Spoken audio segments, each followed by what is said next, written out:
Good morning. मैं doctor रोज़ी शाह, सहआचार्य समाजशास्त्र, BGT government girls college Shahpura, Jaipur.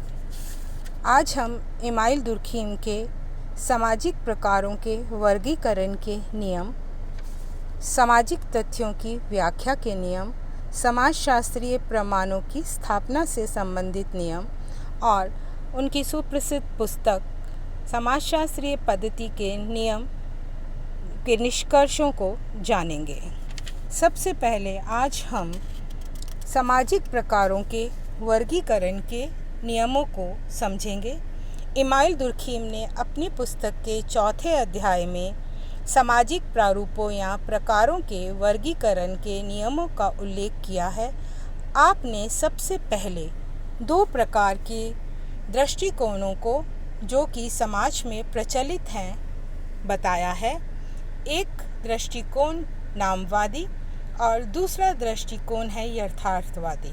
आपने इन दोनों ही दृष्टिकोणों की आलोचना की है और उसके बाद आपने सामाजिक प्रारूपों के वर्गीकरण के सिद्धांत को प्रस्तुत किया है। इमाइल दुर्खीम ने समाजों के वर्गीकरण का आधार सरलता बताया है। दुर्खीम ने स्पेंसर की तरह समाजों के वर्गीकरण का आधार सरलता माना है, लेकिन स्पेंसर ने सरलतम समाज की कोई परिभाषा नहीं दी है। इमाइल दुर्खीम ने समाजों का वर्गीकरण सरलतम समाजों से प्रारंभ करने का सुझाव दिया है तथा सरल समाज की निश्चित परिभाषा भी अपनी पुस्तक में प्रस्तुत की है। आपने सरलता के आधार पर समाजों का जो वर्गीकरण किया है वह इस प्रकार है। आपने 4 प्रकार के समाज बताए हैं: सरल समाज, बहुखंडीय सरल समाज, साधारण मिश्रित बहुखंडीय समाज और दोहरे मिश्रित बहुखंडीय समाज। अब हम इन चारों समाजों को समझेंगे। सबसे पहले लेते हैं हम सरल समाज। दुर्खीम के अनुसार सरल समाज वह समाज है जिसमें इकाइयाँ भिन्न भिन्न नहीं होती। इन समाजों की इकाइयों में समानता होती है। श्रम का विभाजन, विशेषीकरण नहीं होता। वे स्वयं में पूर्ण इकाई होते हैं।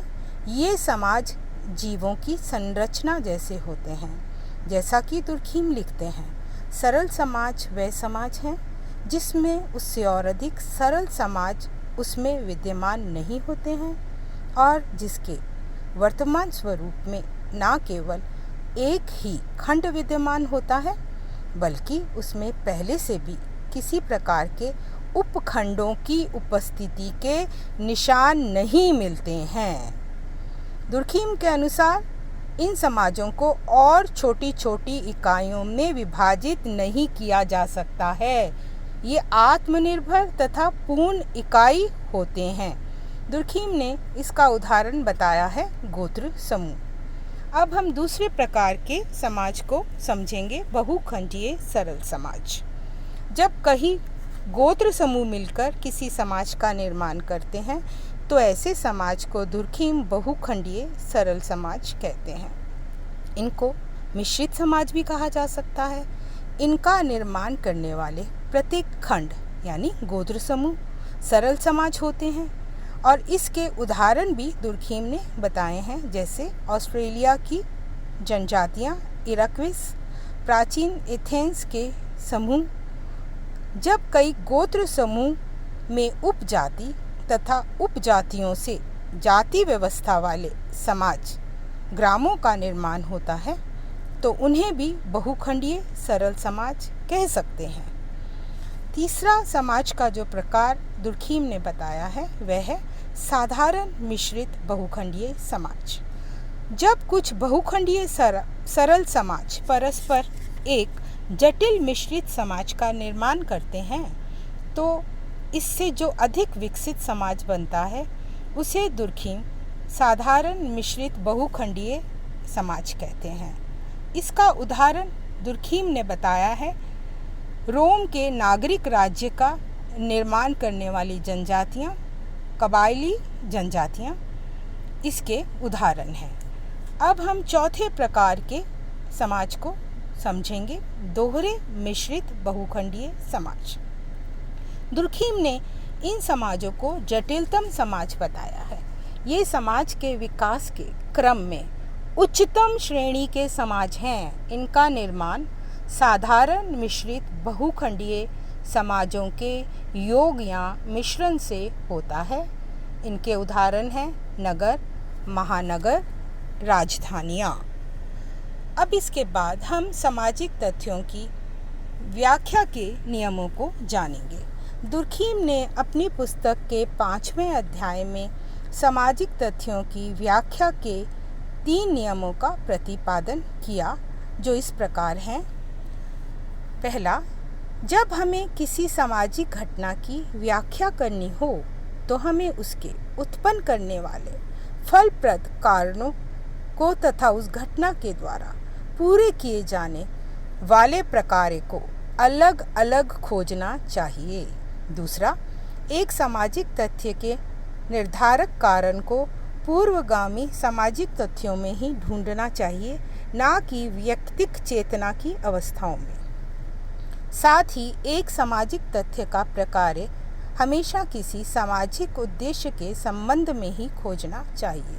तीसरा, किसी भी महत्व की सभी सामाजिक प्रक्रियाओं की प्रथम उत्पत्ति को सामाजिक समूह की आंतरिक संरचना में ही खोजना चाहिए।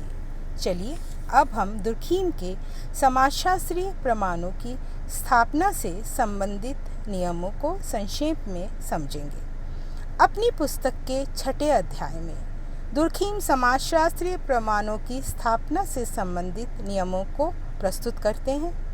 दुर्खीम के अनुसार इस कार्य के लिए अनेक पद्धतियों या विधियों का प्रयोग किया जाता है। दुर्खीम के अनुसार ये पद्धतियाँ इस प्रकार हैं: ऐतिहासिक पद्धति, प्रयोगात्मक पद्धति और तुलनात्मक पद्धति।